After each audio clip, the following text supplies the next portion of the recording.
أعوذ بالله من الشيطان الرجيم بسم الله الرحمن الرحيم فلما نسوا ما ذكروا به فتحنا عليهم أبواب كل شيء حتى إذا فرحوا بما أوتوا أخذناهم بغتة فإذا هم مبلسون فقطع دابر القوم الذين ظلموا والحمد لله رب العالمين۔ پھر جب انہیں نصیحت کی گئی تو انہوں نے بھلا دیا، اور پھر ہم نے ان پر ہر چیز کے اور نعمت کے دروازے کھول دیے، یہاں تک کہ وہ بہت خوش اور مگن ہو گئے ان نعمتوں سے، تو ہم نے اچانک ان کو پکڑ لیا اور پھر وہ بہت مایوس ہوئے۔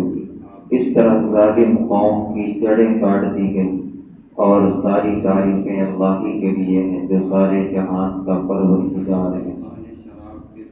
اس آیت میں اللہ تعالیٰ اپنے ایک خاص قسم کے عذاب کا تذکرہ کر رہے ہیں۔ اس عذاب کو استدراج کہا جاتا ہے اصطلاح میں۔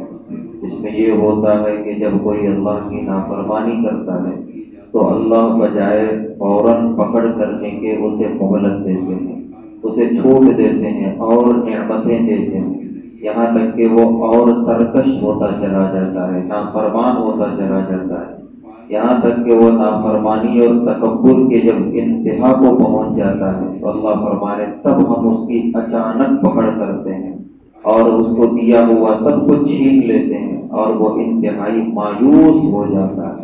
اس طریقے سے اللہ اسے ہلاک کر دیتے ہیں۔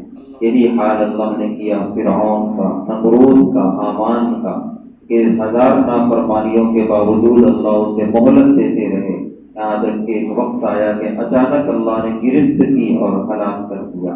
تو آیت کا پیغام یہی ہے کہ نافرمانیوں کے باوجود بھی نعمتیں ملیں تو اس سے دھوکہ نہ کھائیں، یہ استدراج بھی ہو سکتا ہے، اس لیے اللہ سے رجوع رہیں، توبہ کرتے رہیں، استغفار کرتے رہیں۔ اللہ ہم سب کو اس کی توفیق عطا فرمائے۔